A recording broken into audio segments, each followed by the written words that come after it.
there, welcome to the Focus Podcast with Taralee. This is the place where we talk about real life, real relationships, and how to grow through it all. If you're looking for simple mindset shifts, better communication, and deeper connections, you're in the right spot. Let's dive in. Hi there, welcome back to the Focus Podcast. I'm Taralee. Today, you may be listening because you feel like you're the only one still fighting for your marriage. You've read the books, suggested counseling, tried to stay calm, but your spouse seems distant, or worse, they seem done. If that sounds familiar, take a deep breath. You are not powerless, and it doesn't have to be the end. Today, we're going to talk about how to start saving your marriage when you feel like you're the only one trying. You'll learn what actually works, what usually backfires, and how to take the kind of action that begins shifting the energy between you, often faster than you'd expect. In nearly every couple I coach, there's one partner who becomes the initiator of change. They're the ones who feel the urgency and who start looking for answers. That doesn't make you needy or weak, it makes you aware. And awareness is the first step to healing. The truth is, most relationships don't change because both people magically get motivated at the same time. They change because one person chooses to lead with calm, clarity, and courage until safety begins to grow again. So here's what often happens. One spouse reaches out in panic, talking, pleading, pushing, while the other pulls back in overwhelm. The harder you chase, the more they retreat. A client that I'll call Megan, she told me once that she felt like she was dragging her husband through every conversation about their marriage.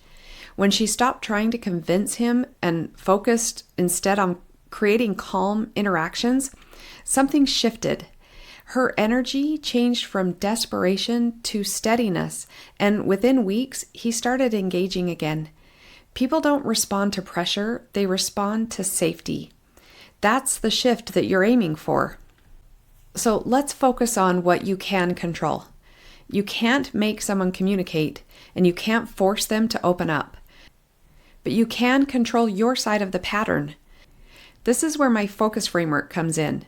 Facts first. See what's actually happening, not the story your fear is telling you. Own your thoughts. Choose beliefs that calm you instead of fuel anxiety. Choose your feelings. Decide how you want to show up, no matter how they respond. Understand your actions. Notice what behavior builds safety and what breaks it. Shape your results. Consistent small changes lead to new patterns over time. When you start using this mindset, you stop reacting and start leading the emotional tone of the relationship. Next, we lead with emotional safety.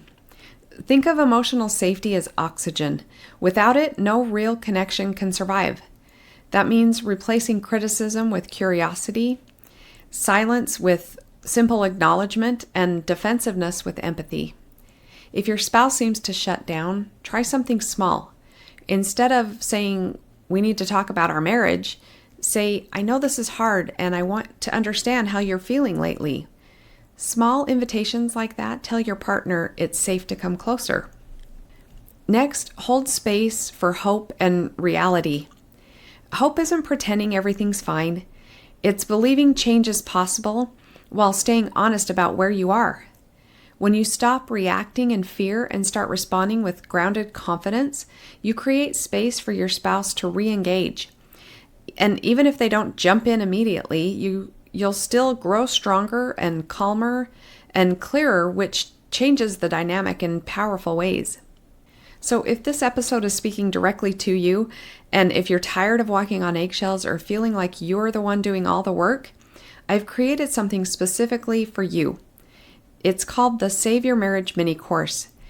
In short, it's a step-by-step series that walks you through how to calm the chaos and communicate safely and rebuild connection, even if your spouse isn't ready yet. You can start it today at peacefulheartjourney.com. And when you're ready for personal guidance, schedule a free call with me. In that call, we can identify what's keeping you stuck and we can map out your next step towards peace and reconnection. You'll leave this call with clarity, whether you move forward together or not. So book your call at peacefulheartjourney.com. Remember, saving your marriage doesn't begin with two people trying at once. It begins with one person choosing to change the energy, calm the conflict, and lead with love instead of fear. And that person can be you, because what you focus on expands, and when you focus on healing, peace, and connection, love has room to grow again. If this episode spoke to you, or you know somebody who would benefit from hearing it, please like and share. Thanks for joining me today on the Focus Podcast. I will see you next week. Thanks for hanging out with me today on the Focus Podcast. If something stood out or helped you in some way, feel free to share it or leave a quick review. It means a lot. Keep showing up, keep growing, and I'll catch you in the next episode.